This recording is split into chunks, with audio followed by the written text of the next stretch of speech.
The latest statistic that I've been able to pull show that the Forsyth County Sheriff's Office is responding to just over 7 calls a day that have mental health involvement.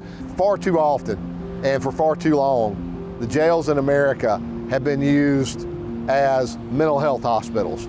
Look, sometimes people have committed criminal offenses and they need to be held accountable for those. They need to be brought to justice for those. But sometimes some of those minor crimes are based on severe and persistent mental health issues.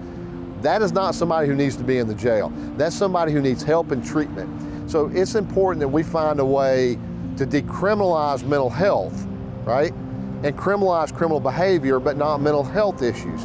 And so we're working really hard in a lot of ways. Working in conjunction with the Board of Commissioners, we've really taken some proactive steps. Our co-responder model with our mental health unit, our crisis response unit, is one of the leading and at the forefront of anything you're going to find in the state of Georgia. They're making a difference, and there's actually case studies right here in Forsyth County where they have saved lives, not just done good work. We have literally saved human lives.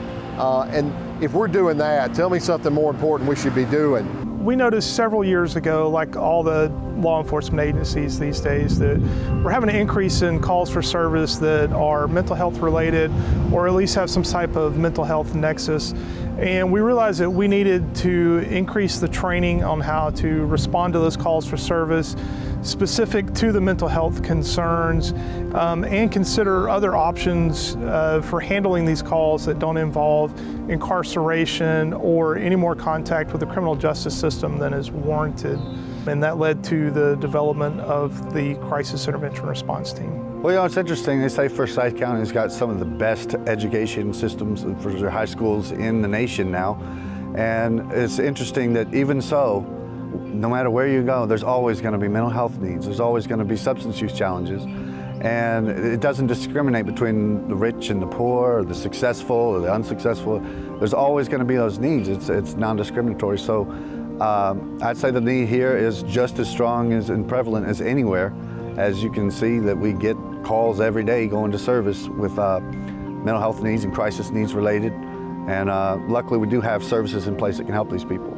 Definitely with the pandemic, people are stressed and trapped in home and need to connect to mental health, so it's definitely satisfying to be able to do that. So I think you're going to continue to see a collaboration between mental health and law enforcement. Look, when there's a crisis, we're the ones that's going to get called. So just like our crisis response unit, you'll see it in our residential substance abuse treatment program in the jail, where we're working with offenders with substance abuse problems to try to get them the help that they need so that when they get out of jail, and they're going to get out of jail, we can make them better citizens where they can find a job and hopefully not end up back over my shoulder over there.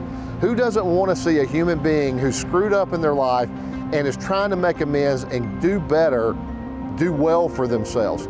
I think it pays benefits, it can save lives, and it certainly can decriminalize some mental health issues that are ending up in jails that need to be in treatment versus jail.